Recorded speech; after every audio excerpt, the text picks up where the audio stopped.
Bueno, buenas tardes, maestra. Esta es la clase muestra mía.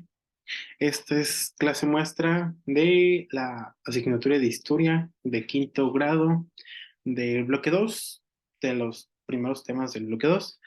Y el tema que voy a tratar es sobre la Guerra de Reforma. El inicio de la secuencia didáctica comienza mediante el- la resolución de un ahorcado. La palabra del ahorcado deseada que se tenía pensada es la guerra de reforma. Esto lo iban a trabajar entre todo el grupo para que fuese así más rápido. De esta manera, esta pequeña introducción del tema sería aproximadamente de 2 a 3 minutos. Y bueno, terminado eso, pues presento que vamos a hablar sobre la guerra de reforma. ¿Sabes por qué existen calles con estos nombres? Calle de Lerdo, Avenida Ocampo, Héroes de Reforma, Avenida de Reforma, Leyes de Reforma, Calle Comonfort, o por ejemplo, en la ciudad de Morelia, que existe, por ejemplo, la Avenida Madero, la Avenida Morelos, o entre otras calles así. Y bueno, esta pregunta la vamos a poder entender más adelante y a comprender pues de una manera más fácil. Pues bueno, para esto iniciamos con el contexto del tema. El contexto se puede decir que comienza en 1853 o antes.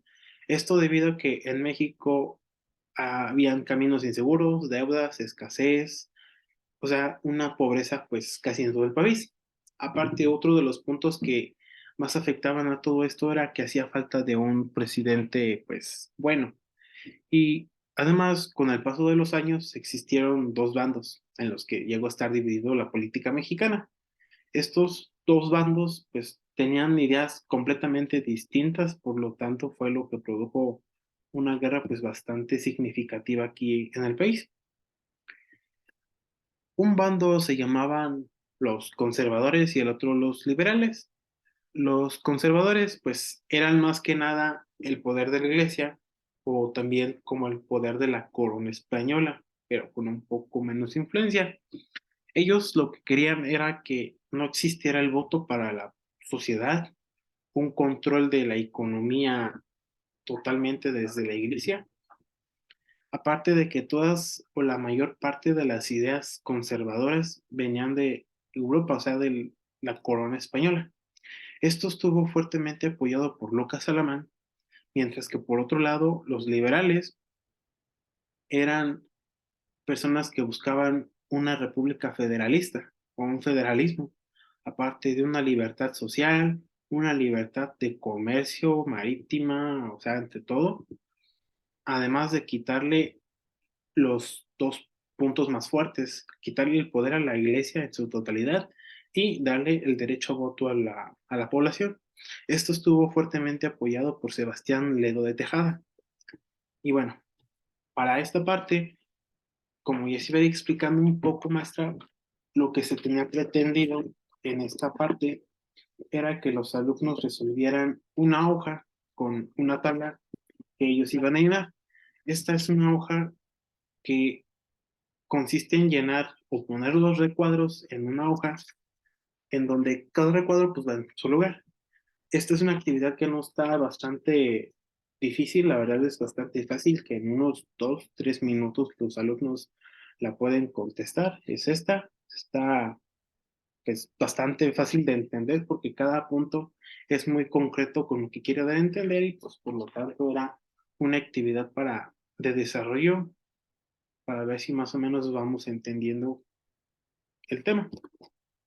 Y bueno, ahora pasamos con otra pregunta. ¿Quién crees que le gane a la guerra? ¿Los conservadores o los liberales? Pues aquí como un poco para confundir, pues pusimos los conservadores, ¿cierto? Pero bueno, más adelante vamos a ver. Bueno, mientras tanto, ya que la población no quería a Antonio López de Santana como presidente, el grupo liberal en 1854 proclamó el Plan de Ayutla. Esto lo hacía con el fin de desconocer el gobierno de López de Santana para que Juan Álvarez junto con el apoyo de otros, pues, militantes o, pues, apoyantes a la causa, tomaron la presidencia. Para ese tiempo se quedó provisionalmente Juan Álvarez, a lo que poco tiempo después tomó lugar Ignacio Comonfort, siendo él electo y siendo así el primer periodo del gobierno liberal. Esto fue un punto muy importante porque aquí ellos proponen tres leyes bastante importantes que comienzan a hacerle ruidito a los conservadores. La ley Juárez, que establecía que todos los mexicanos o todos los habitantes eran iguales ante la ley. La ley Lerdo, pues que consistía en quitarle todas las tierras, dinero o poder económico a la iglesia y usarlo el gobierno para beneficio de todos. Y pues la ley Iglesias, que pues viene a ser un poquito igual, pero viene a dar a entender que la ley Iglesias lo que quiere es quitarle los poderes administrativos del registro civil y todo eso para que sean parte o administrados por parte del gobierno. El otro, bueno, como ya mencioné, cuando se proclama aquel plan, Juan Álvarez, junto con, digamos, su gabinete de presidencia, pues es Ignacio Comonfort, Melchor Ocampo, Guillermo Prieto y Benito Juárez. Ellos fueron, como quien dice, pues los más importantes en esta parte, pero resaltamos aquí más a Ignacio Comonfort porque pues fue él el que fue o tuvo el primer gobierno liberal. Además, ahorita pues también Benito Juárez era parte importante, pues que era mano derecha de Ignacio Comonfort. Y bueno, Ignacio Comonfort, con el paso de algunos años, se vio obligado a dejar el país por unas malas administraciones. Por lo tanto, el sucesor por ley era Benito Juárez. Y aquí fue cuando pasó la principal causa de la guerra de reforma, porque en estos momentos el país contó con dos presidentes en ese tiempo, dividiendo el país en dos bandos, los que ya mencionamos, el conservador y el liberal.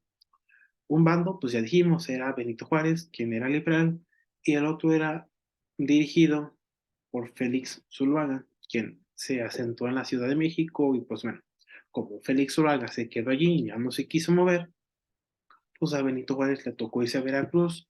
Luego de Veracruz se fue a Hidalgo, a Querétaro, a Guanajuato, a Jalisco y finalmente se quedó en Colima. Bueno, es aquí, como ya se mencionó, cuando la guerra de reforma está en su mero apogeo, porque pasaron pues enfrentamientos entre ellos. Esto también fue muy conocido como la Guerra de los Tres Años, iniciando en 1858, como ya se mencionó, porque Félix Zuluaga intervino en el grupo de los liberales mediante el plan de Tacubaya. Esto lo que hizo él fue rápidamente tomar bastante poder dentro de los liberales, supuestamente siendo liberal, pero pues en cierto momento él llega a desconocer la constitución de 1857 que los liberales habían propuesto. De ese modo, pues él también se proclamaba presidente y pues así, por así que Benito Juárez y Félix Zuluaga pues topaban, porque pues uno conservador y el otro liberal, pues no, no se podía. Bueno, como la guerra ya estaba iniciada, ambos bandos tenían sus generales por parte del grupo liberal teníamos a Santos de Gollado. Él tenía su batallón, pero ellos no eran bastante expertos en cuanto a la guerra, a comparación de los conservadores, quienes estaban mejor entrenados por Miguel Mirón, quien fue un importante conservador. Y bueno, aquí pasó un punto muy importante porque Santos de Gollado, al no tener mucha experiencia, fue aprendiendo batalla tras batalla de Miguel Miramón y todos sus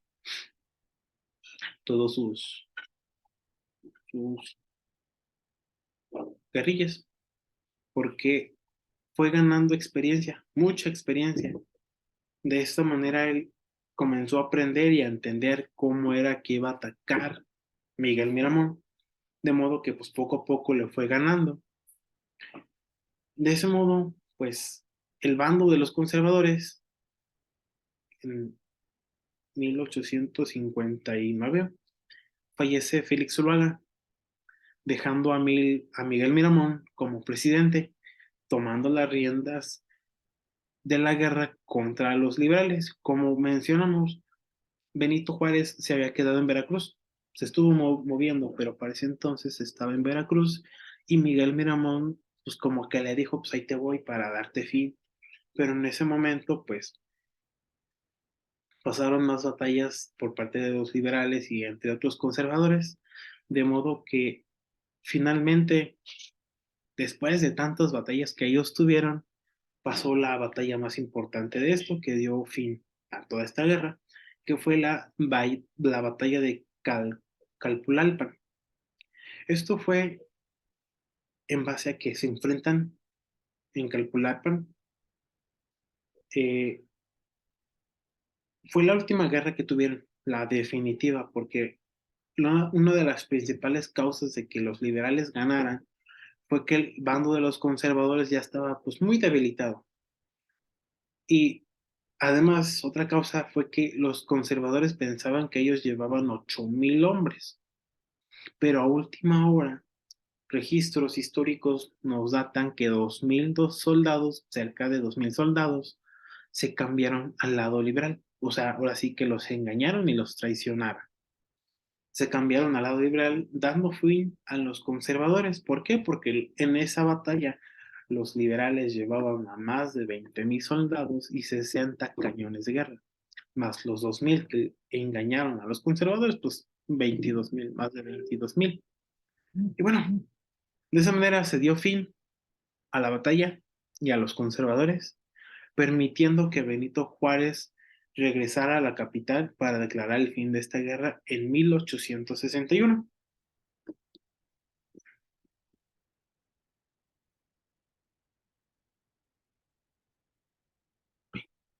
Y bueno, para terminar esta parte de la clase y pasar con las últimas actividades, vamos a resolver estas preguntas en grupo. ¿Qué crees que hubiese pasado si ganaran los conservadores? Esta es una pregunta bastante crítica para todos los alumnos, ya que sí lo ponen a pensar de una manera bastante detenida, porque estamos conscientes de que no, el país no sería lo mismo en todos sus aspectos sin la intervención de los españoles. La otra pregunta dice, ¿cuáles fueron los personajes que más influyeron en la guerra y cuántos años duró la guerra de reforma? Pues estas dos preguntas son algo fáciles. Y finalmente, ¿qué beneficios hubo tras la victoria de los liberales? Para esta pregunta, pues, y todas las demás, se tiene estimado unos 3, 4 minutos de retroalimentación.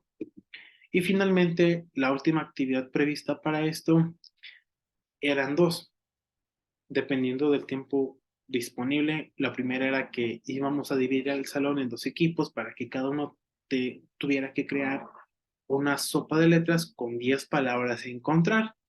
Una vez terminada, pues se le íbamos a dar al otro equipo para que la contestara.